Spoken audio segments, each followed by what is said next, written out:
Batches के लिए, कभी घर पे हो कुछ छूट गया हो तो इसको अटेंड कर लिया करना। सबसे बड़ा पाप हो गया व्हाइट बोर्ड नहीं खोला अभी तक, 1 घंटा वो लेगा। आज से आप लोग को लिखना है, याद है? Yes sir. हाँ आज से तो लिखना है, तो इसमें लिखोगे ना। हाँ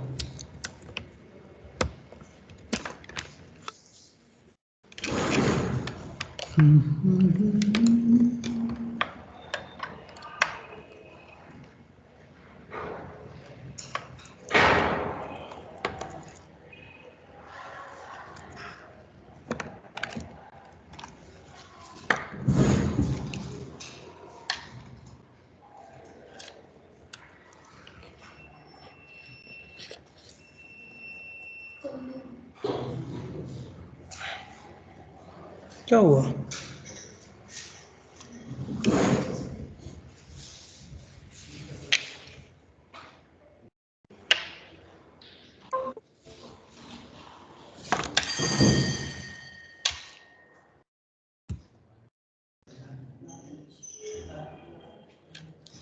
तुम कहाँ गायब हो गए थे?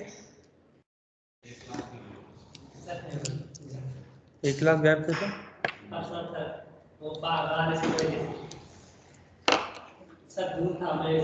नहीं नहीं मान लिया नहीं। और कुछ सर आप मुझे दिख रहे थे। अच्छा, लेकिन तुम हमें नहीं दिख रहे थे। तो जैव अणु जब तक ये स्टार्ट होता है तब तक उसका जो बेसिक चीज डिस्कशन है वो कर लेते हैं। जैव अणु को समझने के लिए थोड़ा समझना पड़ेगा हम लोग को विकास। विकास बोले तो इवोल्यूशन, ये विकास डेवलपमेंट नहीं है, ये उद्विकास है। अब उद्विकास कब एनसीईआरटी ने उसको विकास कर दिया ये समझ में नहीं आया, लेकिन हिंदी की एनसीईआरटी ने उसको विकास कर दिया है, जबकि चैप्टर है उद्विकास।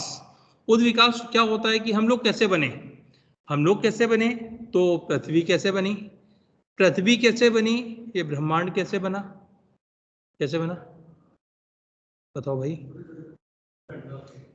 खड़े हो जाओ। एक सेकंड बेटा, अभी एक एक करके आंसर लेंगे। हाँ आप स्टार्ट करो, ऑनलाइन वालों से जल्दी नहीं पूछता हूँ, आप ही स्टार्ट करो, जो दिख रहा है वो बताएगा। पृथ्वी बनने के बाद भूखंड बने होंगे ना। ब्रह्मांड कैसे बना, यूनिवर्स। बैठो, यस यूट्यूबर बताओ दोस्त, ब्रह्मांड का नहीं पता, बैठो। मैं पीछे अभी इसको देख रहा हूँ।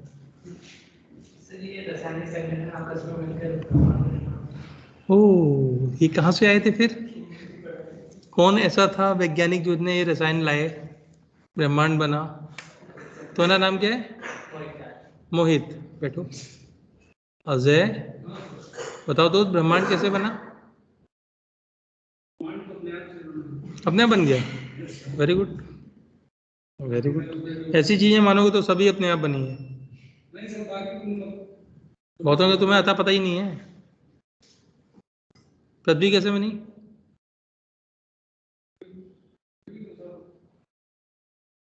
अपने आप बनी। अच्छा बैठ जाओ। तुम्हारा नाम क्या है? सहबाज। बताओ उल्का पिंड कहाँ से है? बैठो।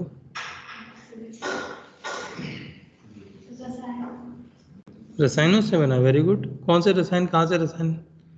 रसायन तो आपने सारे पढ़े हैं, पूरी केमिस्ट्री पढ़ ली है, पीरियोडिक टेबल। कौन सा रसायन था जिससे बने हैं?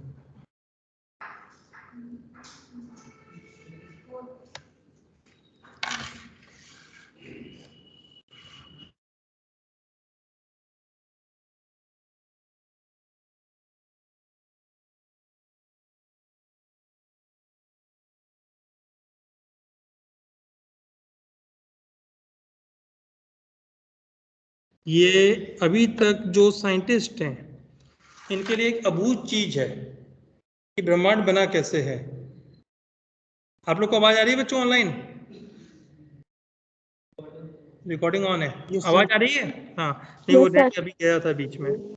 तो इस पे रिसर्च चल रही है कि आखिर ये सृष्टि के निर्माण कैसे हुआ, ये यूनिवर्स कैसे बना।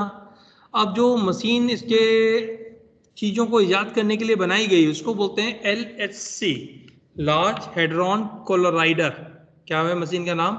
Large hadron collider, LHC। ये मशीन स्थित है जेनेवा में। 11 से 12 किलोमीटर लंबी एक टनल रूपी मशीन बनाई गई है, बहुत लंबी मशीन है। इसमें इलेक्ट्रॉन को, प्रोटॉन को, न्यूट्रॉन को द्रुत वेग से गति कराया जाता है। तो इनकी गति से हम लोग को सब एटॉमिक पार्टिकल प्राप्त हुए। जो सब एटॉमिक पार्टिकल प्राप्त हुआ उसका नाम है हिग्स बोसोन। क्या नाम है? Higgs boson. इसको नाम दिया गया है गॉड पार्टिकल। क्या बोला गया इसको? God particle. तो ये माना जाता था कि कुछ ऐसे पार्टिकल्स थे जो आपकी रासायनिक, जो आप ये श्रेणी पढ़ते हैं आवर्त सारणी, उसमें भी सम्मिलित नहीं है। ये कुछ ऐसे सब एटॉमिक पार्टिकल थे जिनका एक बहुत बड़ा पिंड था, और इस बहुत बड़े पिंड में क्या हुआ? एक महाविस्फोट हुआ। महाविस्फोट से क्या हुआ? ये छोटे छोटे पिंड जगह जगह बिखर गए। आज जब विस्फोट हुआ, जब चीजें दूर दूर चली गई, तो होता क्या है? टेम्परेचर कम हो जाता है, ठंडी हो जाती है। एडियाबैटिक एक्सपेंशन बोलते हैं इसको, केमिस्ट्री में आप लोग पढ़ेंगे। तो चीजों के, गैसों के फैलने पे क्या होगा? तापमान कम होगा। जब तापमान कम हुआ तो इनमें से तत्वों का निर्माण स्टार्ट हुआ, यौगिक बने। इन्हीं यौगिकों में सबसे पहले जो तत्व बने, सबसे पहले जो आपके बने स्ट्रक्चर्स, वो थे हाइड्रोजन तथा हीलियम। अर्थात आपकी आवर्त सारणी जहां से स्टार्ट होती है, ये उससे पहले की कहानी चल रही। जो भी ये है, जो भी सब्सटेंस था जिसको अभी तक ज्ञात नहीं कर पाए, जो भी ज्ञात है उसको क्या बोला गया? God particle. अर्थात भगवान का कोई बनाया हुआ पार्टिकल है। नॉर्मली साइंस गॉड पे बिलीव करता है क्या? नहीं। यहाँ पे साइंस बिलीव करता है। जब उसने एक ऐसे पार्टिकल को खोजा जिसको नाम हिग्स बोसोन दिया गया, उसी को दूसरा नाम क्या दिया गया है? God particle. दैट इज, जो लोग बोलते थे ना, शाश्वत काल से हर एक धर्मों में लिखा है कि इस संसार की संरचना किसने की? भगवान ने की। तो गॉड पार्टिकल के रूप में इस चीज को माना गया कि जो भी पार्टिकल था वो गॉड पार्टिकल किसने बनाया? भगवान ने। क्योंकि उससे पीछे का कुछ भी नहीं पता, और एक्चुअली में जो अभी तक पता लगा वो भी बिल्कुल वेल प्रूव्ड नहीं है, क्या ऐसे ही हुआ होगा। अब गॉड पार्टिकल से हीलियम, हाइड्रोजन बने, इसके बाद कार्बनिक पदार्थ बने, मीथेन बनी, आपके हाइड्रोजन साइनाइड बने, जल बना, अमोनिया बने। इनकी रिएक्शन से विभिन्न प्रकार के यौगिक बने। उन यौगिकों से क्या हुआ? हम लोग की धरती का निर्माण हुआ। धरती के निर्माण के पश्चात उसी में रिएक्शंस जो हुई, उससे कार्बनिक पदार्थ बने। कार्बनिक पदार्थ बने, इन्हीं के संयुग्मन से हम लोग की प्रथम प्रकार की जो कोशिकाएं थी, उनके आधे कोशिका, दैट इज कोएसरवेट का फॉर्मेशन हुआ। ऐसी संरचनाएं बनी, फिर कोशिका बनी, फिर आपके जीव बने, एक कोशिकीय बने, बहुकोशिकीय हुए, बहुकोशिकीयों में डाइवर्सिफिकेशन हुआ, और होते होते कितना हो गया कि आज की डेट में हम लोग बैठ के वो जो आपके बिलियन ऑफ ईयर साल पहले घटना हुई, उसको भी हम लोग बैठ के समझ रहे हैं। मैं बैठ के समझा रहा हूं, क्योंकि ये घटना है करीब 20 बिलियन ईयर एगो। ब्रह्मांड में जो वो पिंड बताया गया, वो कितना पुराना था? 20 billion year ago. Million million से बड़ा होता है बिलियन, और बिलियन में भी 20 बिलियन। दैट इज, अगर हम लोग सोचें तो हम लोग की समझ से भी परे वो चीजें हैं। उतना बड़ा लंबा गैप है। जो पृथ्वी का निर्माण हुआ, ये करीब 4.6 बिलियन ईयर एगो हुआ। कितना? 4.6। 20 बिलियन ईयर पहले हुआ, और 4.6 बिलियन पुरानी हम लोग की पृथ्वी। उसके पश्चात हम लोग का निर्माण हुआ। तो मतलब एक बहुत बड़ा काल है जिसमें चीजें बन रही हैं। अब इन सब चीजों को मैं समझ, बेटा ये माइक बंद कर लीजिएगा उसमें। आपने बड़े बुजुर्गों के मुंह से एक कहावत सुनी होगी कि मिट्टी का बना शरीर है, मिट्टी में मिल जाना है। ये कोई भी धर्म हो, ये सब चीजें एक हैं। हिंदू धर्म में भी बोलते हैं, इस्लाम में भी बोलते हैं, क्रिश्चियनिटी में भी बोलते हैं, जो भी धर्म है वो सब बोलते हैं कि मनुष्यों का निर्माण मिट्टी से हुआ, मिट्टी में ही हम लोग को मिल जाना है। ऐसा क्यों बोला होगा उन्होंने?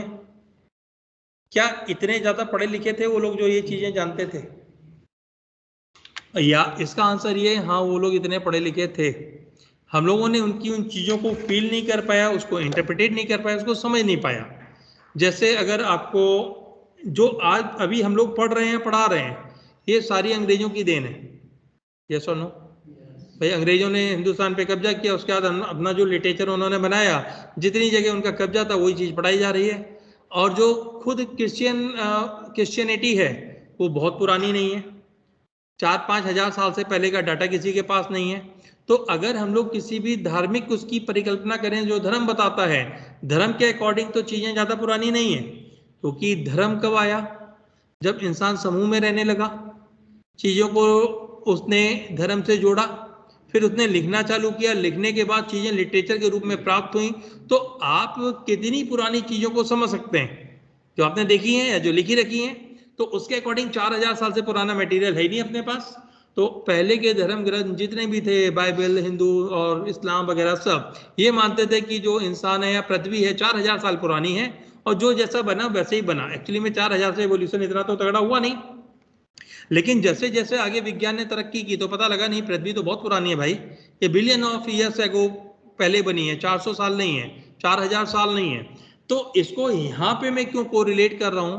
अब एक छोटा सा एक्सपेरिमेंट कर रहे हैं। छोटा सा एक्सपेरिमेंट क्या है देखते हैं। एक लिया हम लोगों ने, हमने लिया तो ये चला क्यों नहीं? इच्छा है धीमे धीमे चलेगा। हाँ आ गया।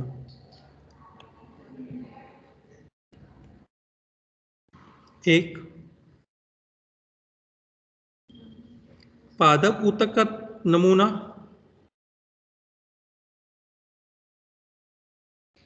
यह हम लोगों ने ले लिया। एक जंतु ऊतक का नमूना, किसी के लीवर का कोई टुकड़ा ले लिया, या ले लिया माइक्रोबियल प्लेट से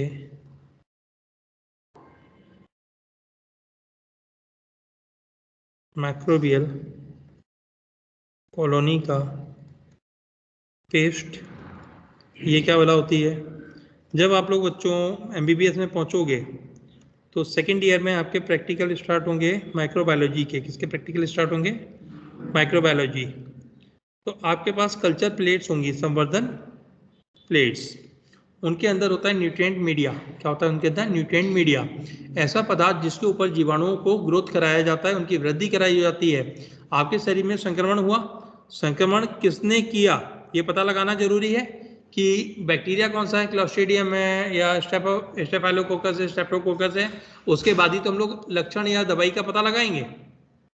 तो ये प्लेट के ऊपर हम लोग बैक्टीरिया का संवर्धन करते हैं। आप में से किसी का कोरोना टेस्ट हुआ?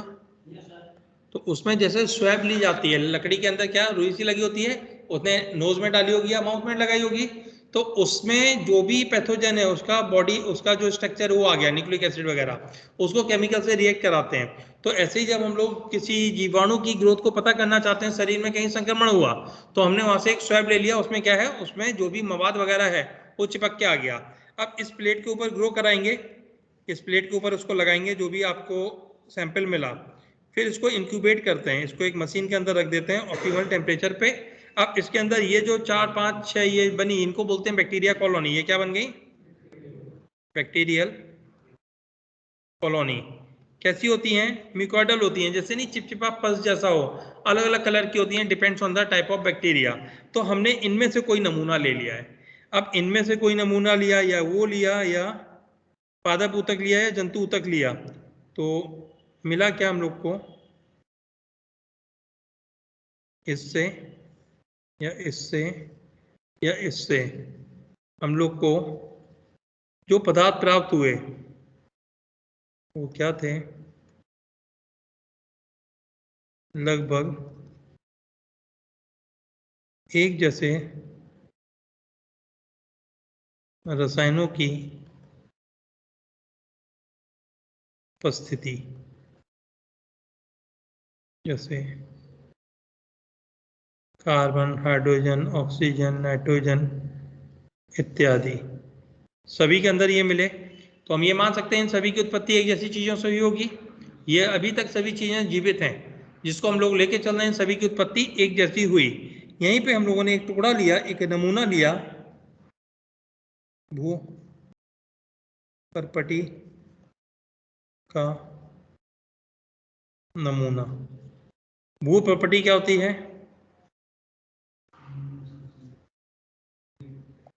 जमीन की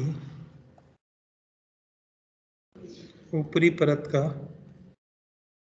सैंपल, मिट्टी ले ली है सिंपली। भू परपटी मतलब अर्थ क्रस्ट, जो बाहर की तरफ धरती है उसको अर्थ क्रस्ट बोलते हैं। उसको चेक किया तो वो भी यही मिला, उसमें भी carbon, hydrogen, oxygen, phosphorus, nitrogen वगैरह।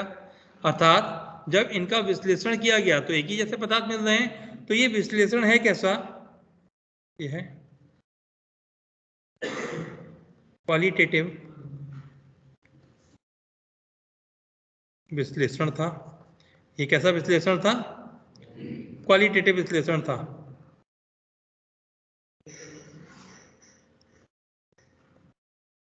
उतावले क्यों हो, लिखूंगा सब, मैंने बताया ना, मैं ये मान के चलूंगा तुम लोग को कुछ नहीं आता है, फिर कुछ बच जाए तो हमें बताना। अर्थात केवल रसायन की पहचान की गई, मात्रा नहीं देखी है कि कितनी मात्रा में है, केवल टाइप देखा है, क्वालिटी क्या है, क्वालिटी कार्बन है, हाइड्रोजन है, ऑक्सीजन है, नाइट्रोजन है, फास्फोरस है, केवल हमने उसको चेक किया है। तो इसको बोलते हैं क्वालिटेटिव एनालिसिस। क्वालिटेटिव मतलब केवल और केवल क्वालिटी को देखा। अब इसके पश्चात इसका करेंगे हम लोग सूक्ष्म विश्लेषण।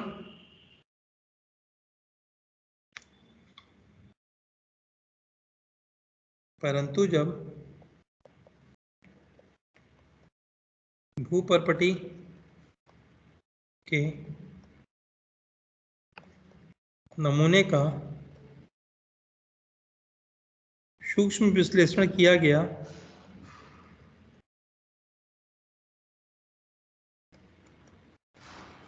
तब ज्ञात हुआ कि सजीवों से प्राप्त नमूनों में कार्बन तथा हाइड्रोजन की मात्रा भूपर्पटी की तुलना में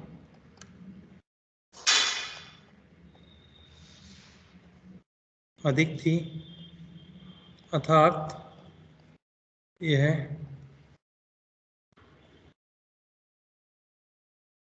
क्वांटिटेटिव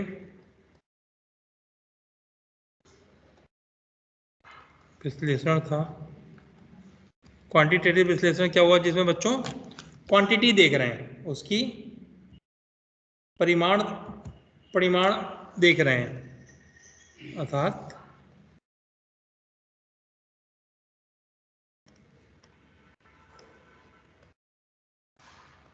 रसायन की मात्रा का अध्ययन।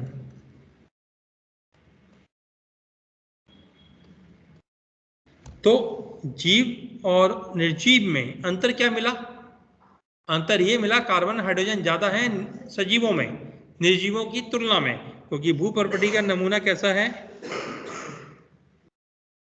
निर्जीव नमूना, निर्जीव का नमूना लिया गया, तो हम लोग को ये डिफरेंस प्राप्त हुए।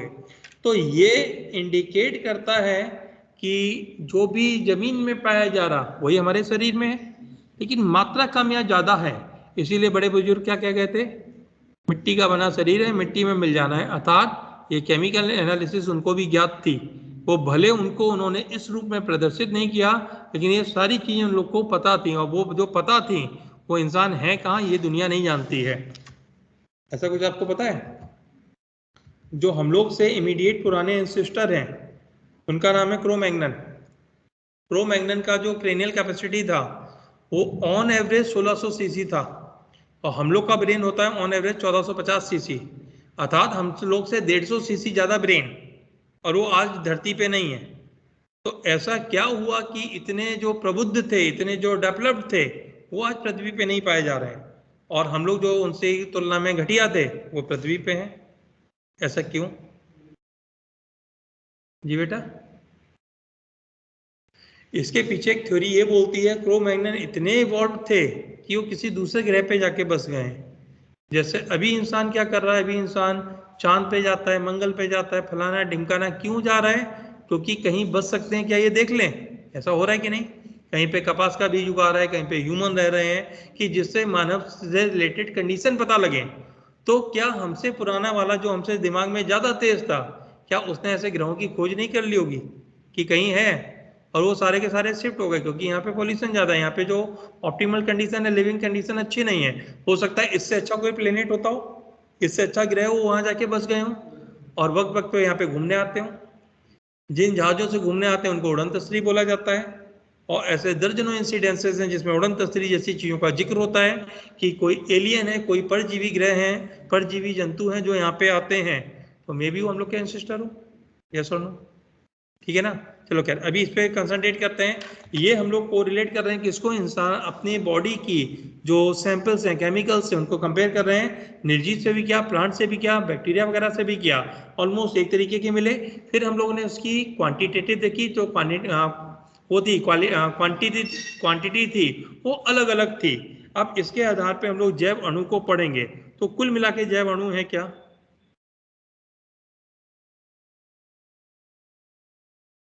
जैव अणु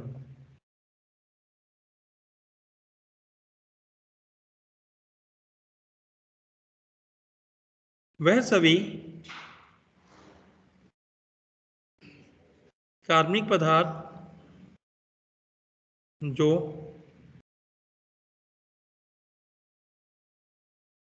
किसी भी जीवित ऊतक से प्राप्त होते हैं वह जैव अणु कहलाते हैं। क्या कहलाएंगे? वह जैव अणु कहलाएंगे। ये क्लियर? अब इसको लिखना स्टार्ट करें। इतने डिस्कशन पे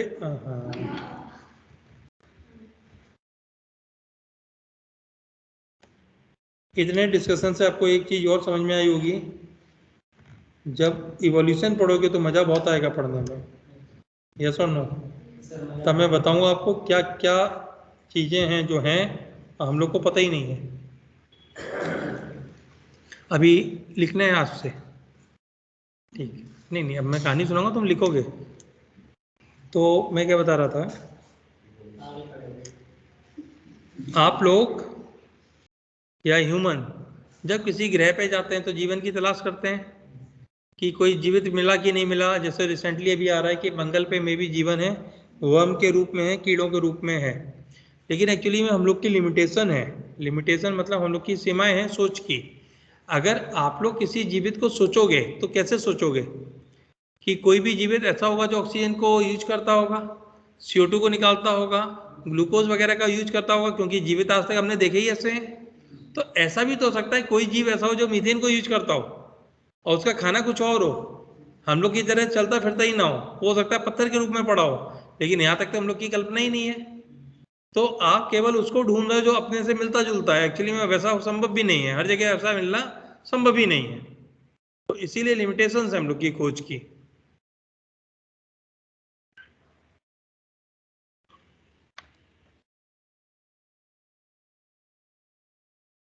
मॉडर्न साइंस ज्यादा आगे या पुरानी साइंस? पुरानी साइंस ज्यादा आगे। तो हम लोग फिर पुरानी चीजों को रीडिस्कवर कर रहे हैं। रिसर्च हो रही है, सर्च नहीं हो रही। रिसर्च पहले हो चुकी है, ये रिसर्च है। जैसे शायद आपको पता हो कि बहुत बाद में गैलीलियो ने टेलीस्कोप बनाया था, जिस गैलीलियो टेलीस्कोप जिससे दूर देखते हैं, दूरदर्शी। उसके पश्चात पता लगा कि हम लोग की पृथ्वी सन के चारों तरफ चक्कर लगा रही है, ब्रह्मांड के बारे में पता लगा। लेकिन उनसे हजारों साल पहले जो हम लोग के ऋषि मुनि थे, उनके पास दिनों के नाम उसके आधार पे हैं जिसके नाम पे ग्रह रखे गए। सोम, मंगल, बुध, बृहस्पति, ये सब ग्रह थे। जो हनुमान चालीसा है उसमें पृथ्वी से सूर्य की दूरी दे रखी है संस्कृत के श्लोक में। और एग्जैक्टली जब गैलीलियो ने डिस्कवर कर लिया तब पता लगा पृथ्वी से सन की दूरी उतनी ही है जितनी वो बता के जा चुके, हनुमान चालीसा में लिख के जा चुके। तो उनके पास कैसे उपकरण रहे जिन्होंने ये सब चीजें प्राप्त कर ली, पता कर ली। तो उनकी साइंस बहुत ज्यादा तरक्की वाली थी।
हो गया?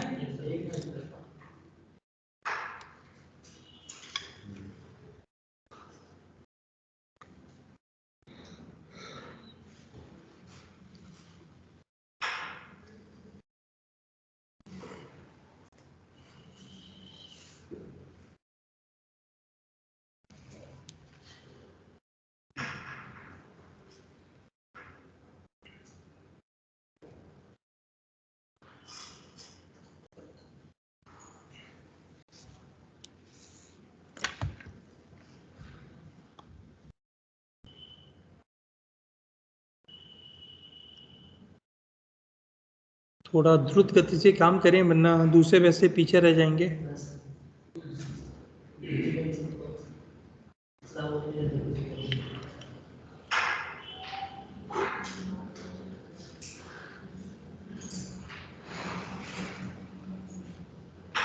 हो गया? तुम्हारे चुड़ैल जैसे नाखून देख रहा हूँ। हाँ,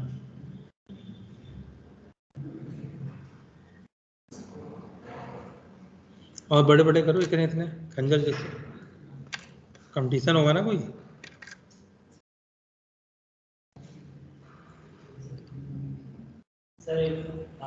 बहुत ही घटिया कॉपी बना रहे हो।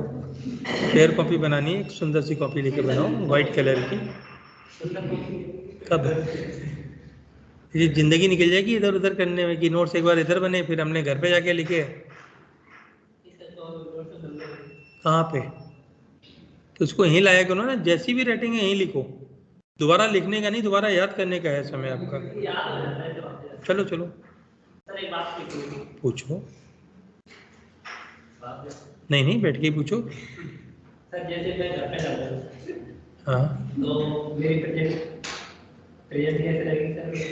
क्यों लगेगी जब तुम घर पे होगे? अरे भाई, ऑनलाइन लोगे तो ऑनलाइन ही आपकी अटेंडेंस लगेगी ना। जैसे मैं नहीं पढ़ता भाई देखो, यहाँ से घर पे पहुँच जाएगा, घर वालों को तो पता है ना तुम घर में हो, फिर कहाँ दिक्कत है? नहीं, वो प्रेजेंट ऐसे क्या मिलना है इससे? यहाँ की अटेंडेंस सिर्फ इसलिए होती है कि बच्चा यहाँ पे है कि नहीं है। जब आप घर पे हो तो आपके माँ बाप की रिस्पॉन्सिबिलिटी है। आप यहाँ से फोन जाएगा, वो बोल देंगे बच्चा घर पे है। ये हम क्यों पूछेंगे? तो घर वालों को पता ही होगा तुम क्या कर रहे हो घर पे। तुम पेपर देने ही जा रहे हो ना, अपने ही घर जा रहे हो ना, यही पता करना होता है हम लोगों को। अरे नहीं, पेपर में आती है कोई दूध लेने निकला, सब्जी लेने निकला और फिर भाग गया, फिर शादी करके लौटा। नहीं, बिल्कुल सही, तुम अच्छे बच्चे हो, सीधे बच्चे हो। जी बेटा। अच्छा, धन्यवाद आज्ञा देने के लिए। केवल ये बताओ कि हमारा हो गया है, हम क्या करें वो छोड़ो। चलो, अभी हम लोगों ने जैव अणु के इंट्रोडक्शन के बारे में बात की। अब हम लोग एक ऊतक का अध्ययन करेंगे, किसके बेसिस पे, क्या क्या है, क्या क्या केमिकल कैसे पता लगते हैं। तो केमिकल एनालिसिस देखते हैं एक ऊतक की।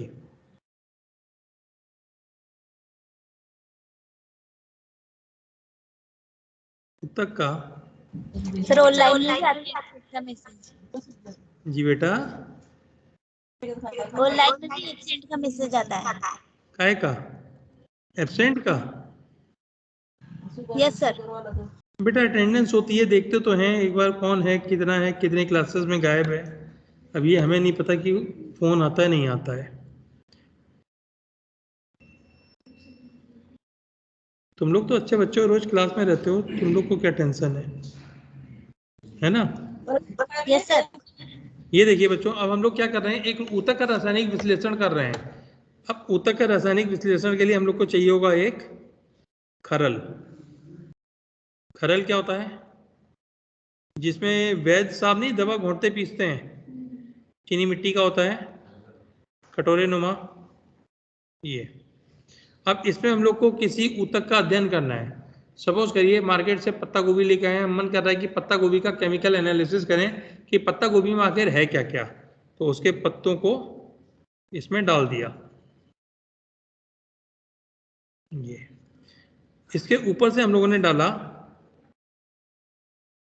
Cl3CCOOH, ये है ट्राई क्लोरो एसिटिक एसिड। ये ट्राई क्लोरो एसिटिक एसिड इसके ऊपर डाल दिया और इसको अब हम लोगों ने ग्राइंड किया या इसको हम लोगों ने पीस लिया।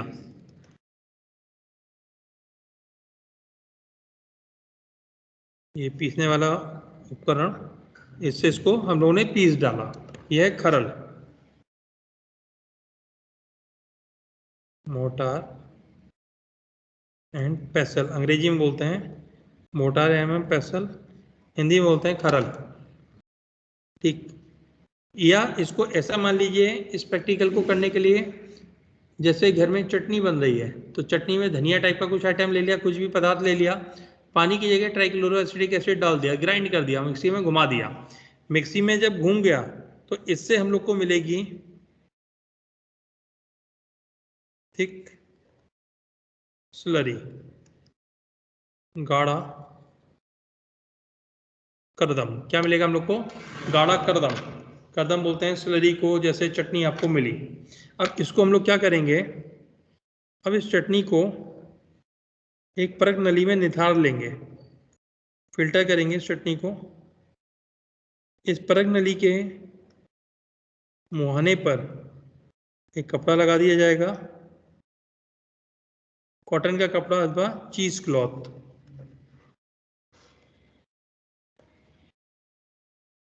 या कॉटन का कपड़ा, ये सारा जो भी बना था इसके ऊपर डाल दिया गया। इसके ऊपर डाल दिया गया तो क्या हुआ, कुछ पदार्थ तो जैसे चाय छानी जाती है तो छन्नी के ऊपर रह गया और बाकी पदार्थ कहाँ चला गया, नीचे चला गया, ये द्रव्य रूप में। तो जो कर्दम था इसके दो भाग हो गए। कर्दम के कितने भाग हो गए? दो भाग। इस वाले भाग को बोलते हैं एसिड सॉल्युबल पूल या अम्ल घुलनशील या विलय भाग, या फिल्ट्रेट हुआ निस्यंद। अब निस्यंद की केमिकल एनालिसिस की गई तो निस्यंद में क्या क्या मिला,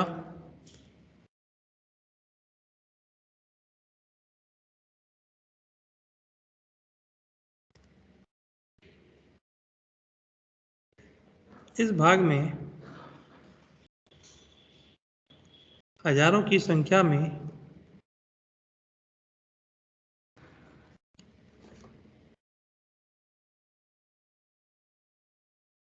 कार्बनिक पदार्थ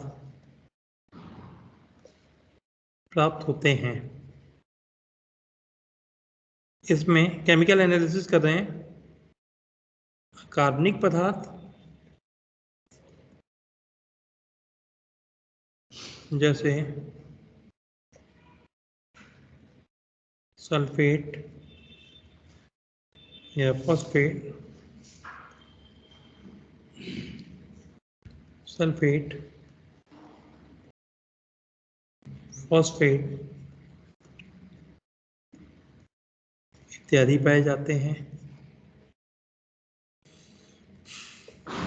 ये तो इसका नेचर हो गया। अब इनके अणुभार को ज्ञात किया गया। क्या ज्ञात किए गए हैं? अणुभार।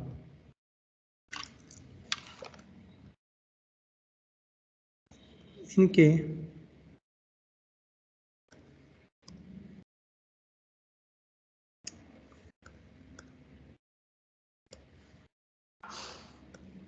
इसमें सरल शर्करा जैसे ग्लूकोज,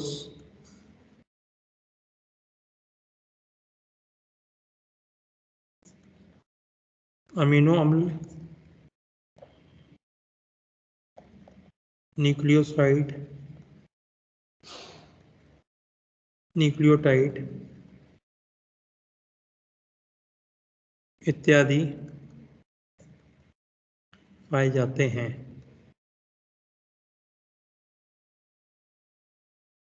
इनका अणुभार मॉलिक्यूलर वेट 18 से 800 डाल्टन 1000 डाल्टन तक की रेंज में होता है। अणुभार कम है, पता है ये बायो माइक्रो मॉलिक्यूल्स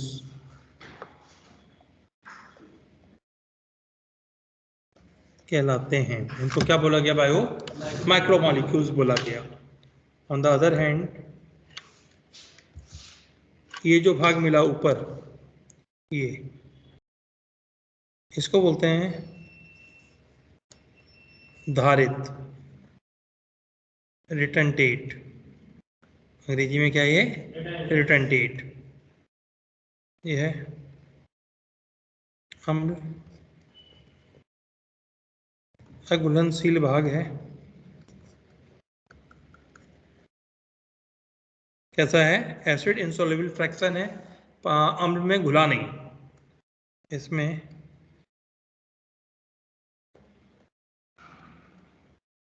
पॉलीसैकेराइड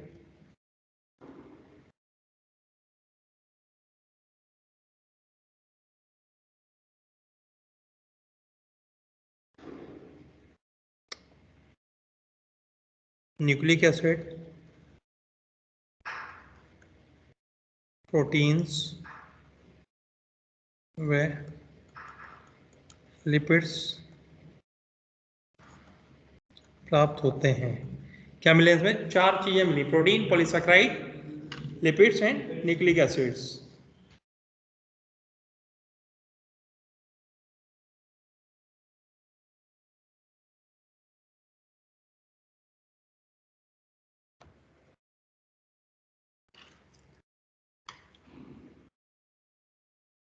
इनके अणुभार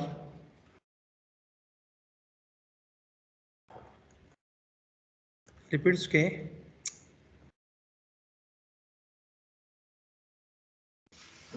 अतिरिक्त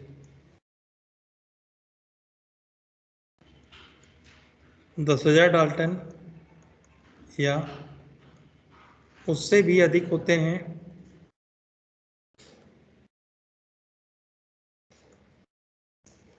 अतः यह बायो मैक्रोमॉलिक्यूल्स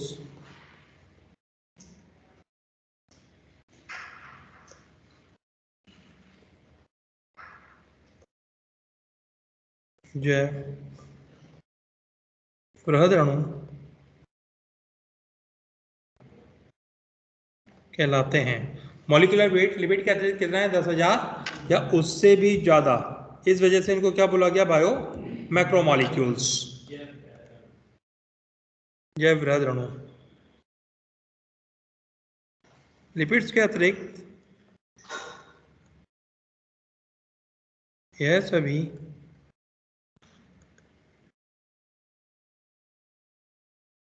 पॉलीमर्स बोलते हैं बहुलक होते हैं। लिपिड बहुलक नहीं है। ठीक, तो ये हो गया रिटेंटेट के बारे में। अब बच्चों, जिस चीज को हम लोगों ने काटा पीसा था, ये क्या थे? कोई प्लांट टिश्यू, इसी का तो सैंपल लिया था। प्लांट टिश्यू है तो सेल का बना होगा, तो इसमें क्या होंगी? कोशिका होगी। कोशिका के अंदर केंद्रक, कोशिकांग, कोशिका द्रव्य। तो ये क्या है? सेल। सेल में 2 चीजें, साइटोप्लाज्म व सेल ऑर्गेनेल्स। कोशिकांग। तो चटनी में भी तो यही निकले होंगे, साइटोप्लाज्म अथवा सेल ऑर्गेनेल। तो किस भाग में क्या निकला?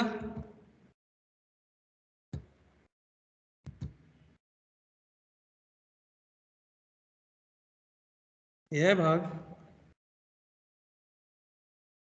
साइटोप्लाज्म के संगठन को प्रदर्शित करता है। साइटोप्लाज्मिक कंपोजिशन किस में दिखेगा आपको? निस्यंद में। और इसमें यह भाग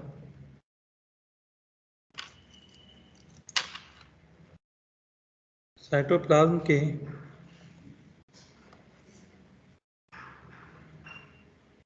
मैक्रोमोलिक्यूल्स है। कोशिकांगों को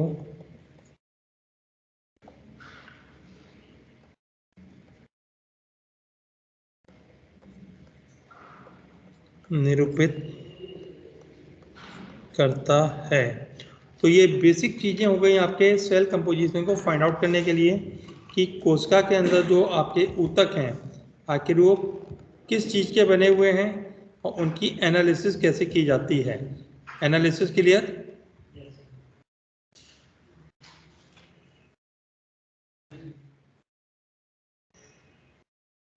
तो स्टार्ट करें छापना। जी बेटा, मैंने क्या कहा, अब से ये बैच उस बैच के साथ ही चलेगा। पीडीएफ भेज दें। तो घर में कोई लिखने वाला रख रखा है? कोई पाला लिया एक लड़का लड़का कि लिखो तुम हमारा?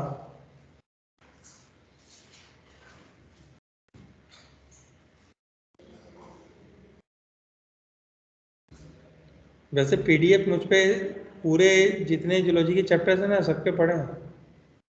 ऐसा करोगे तो उन्हीं को खोल के पढ़ाऊंगा। मैं इनको कह रहा हूँ हम मेहनत करें, तुम बैठे रहो हाथ पे हाथ धरे। रत्ती भर नहीं हो सकता।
अरे नो टेंशन।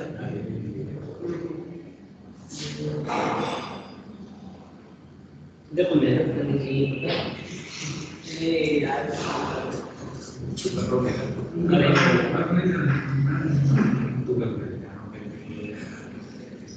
मेहनत तो आज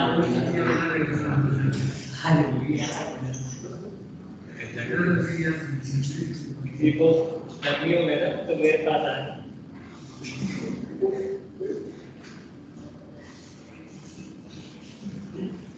भाई पता नहीं यार क्या होगा। तब तो करते जाते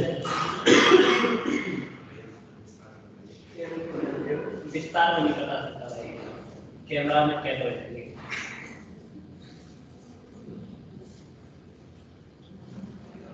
ये नली बनानी है ना, किताब नली।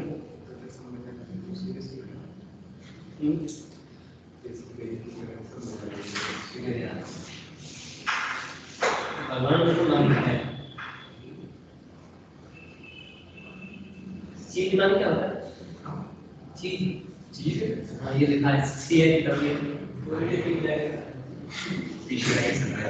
कॉटन का कपड़ा।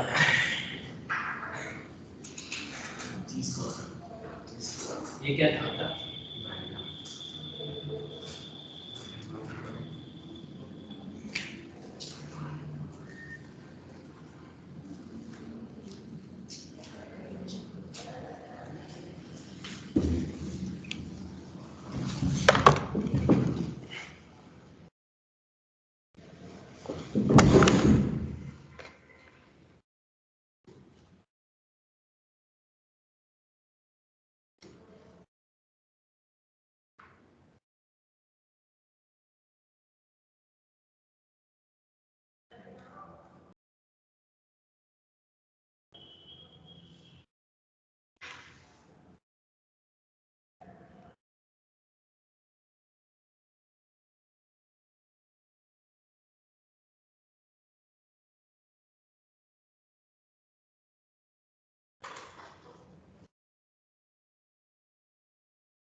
बाकी लिख रहे हैं अभी, 2 मिनट धैर्य रखो। गंदा पंदा काम तो नहीं करते हो? साफ लिख रहे हो कि नहीं? गंदा गंदा काम कर रहे हो? राइटिंग सुंदर आ रही नहीं आ रही है? नहीं तुम्हारी, हमारी नहीं, हमारी तो है सुंदर।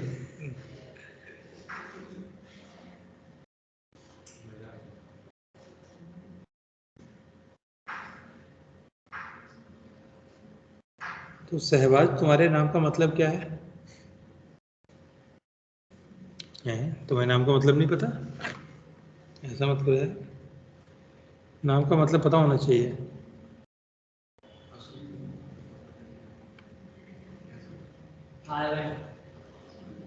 I am a tweet. That's all. जी सर।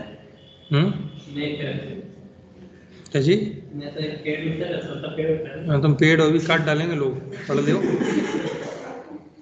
तकत बना लेंगे तुम्हारा।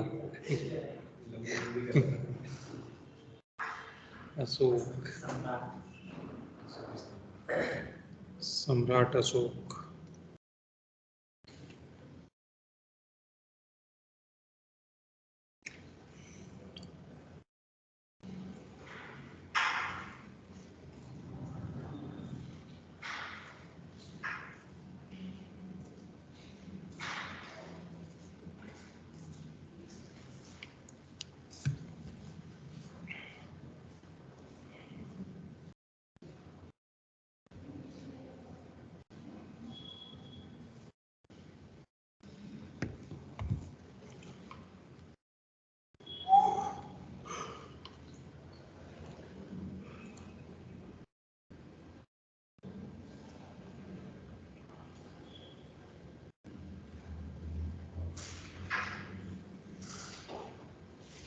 कल फिर छुट्टी आ गई? हाँ सर, चलो सर। चलो सर। अच्छा नहीं लगता? अच्छा, हाँ ये तो गांव जा रहा है ना, घर जा रहा है तो सर देख लो, मैं पता नहीं। क्यों तेरे पेपर कैंसिल हो गए?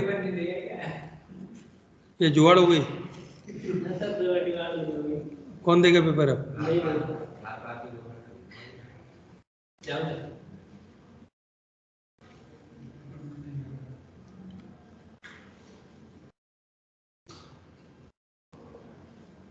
धौलपुर, धौलपुर क्यों ना तुम?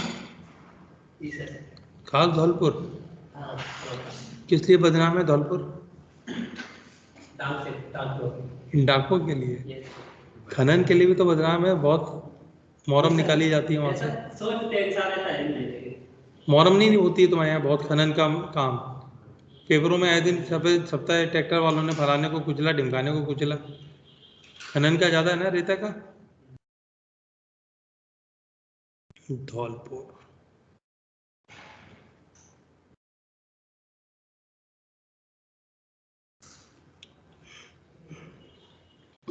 बस एक लाइन रह गई है दोस्त।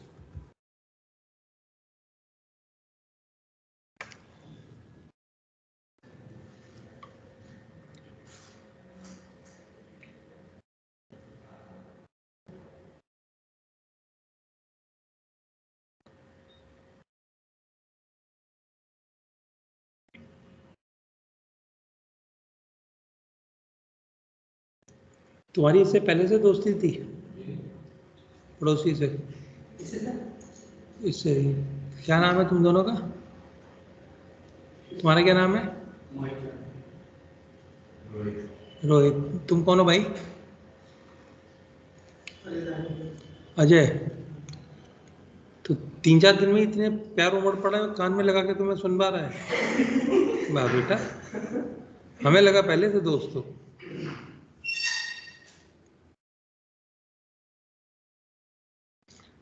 रील, यूट्यूब अगर इसकी लत पड़ गई तो जिंदगी बर्बाद है वैसे ही, बिना कुछ करे धरे। तुम बेटा, तुम दूसरे लेवल पे हो, वो बच्चे हैं अभी। तुम सन्यास की तरफ अग्रसर हो।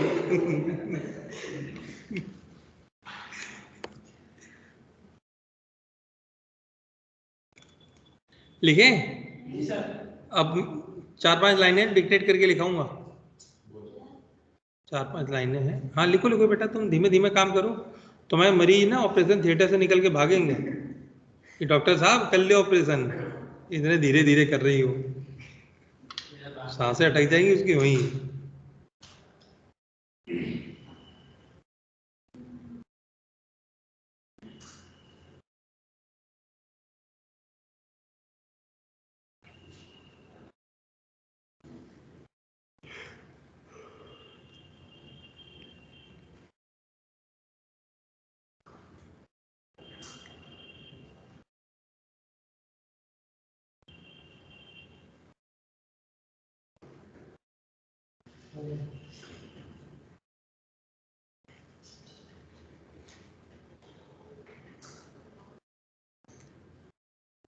अभी हम लोगों ने देखा जो धारित है, धारित में जो लक्षण है अधिकतर बायोमॉलिक्यूल के क्या हैं, जो उनका मॉलिक्यूलर वेट है 10,000 डाल्टन या उससे अधिक, वहीं उनको देखा तो पॉलीमर निकले। लेकिन दोनों चीज़ों को फॉलो कौन नहीं कर रहा है?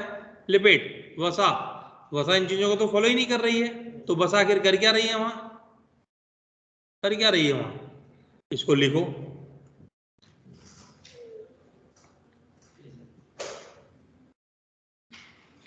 वसा ना ही पॉलीमर है, वसा ना ही पॉलीमर है, बहुलक लिख सकते हैं हिंदी में, पॉलीमर भी लिख सकते हैं हिंदी में ही। वसा ना तो पॉलीमर है, ना ही इसका अणुभार, ना ही इसका अणुभार। ऑनलाइन वाले बच्चों आपको लिखना है भी, मैं लिखूंगा नहीं इसको।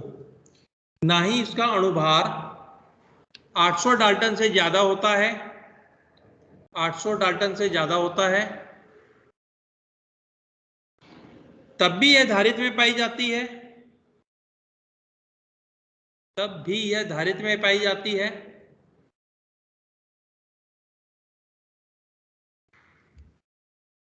यह धारित्र में, रिटेंटेट में पाई जाती है, क्योंकि वसा सामान्यतः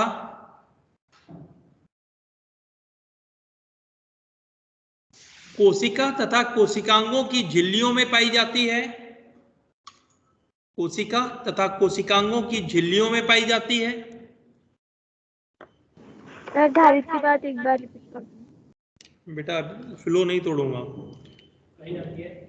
वसा समानतः कोशिका तथा कोशिका झिल्ली की, झिल्ली में पाई जाती, कोशिकांगों की झिल्लियों में पाई जाती है।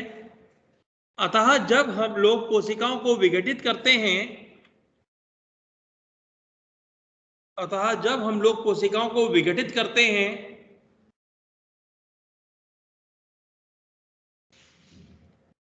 तब यह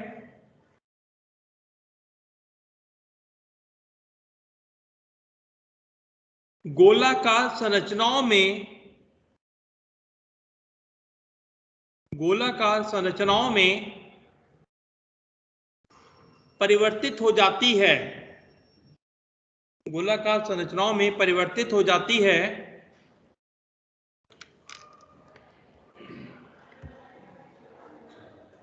यह गोलाकार संरचनाएं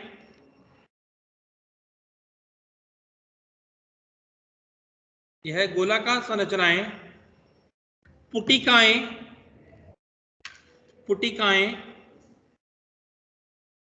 अथवा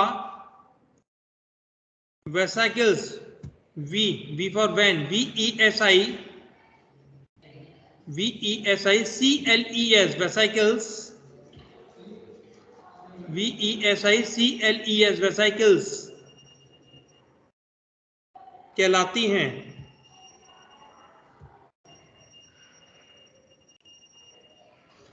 चूंकि वसा जल विरागी होती है, हाइड्रोफोबिक, चूंकि वसा जल विरागी होती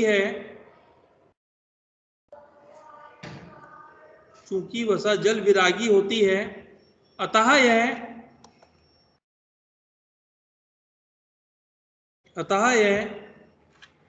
धारित में पाई जाती है, अतः यह धारित में पाई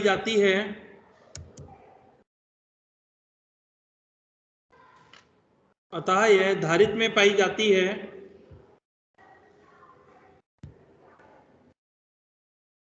कंप्लीट, एग्जैक्टली यहीं तक वहां पढ़ा के आया हूं बैच में।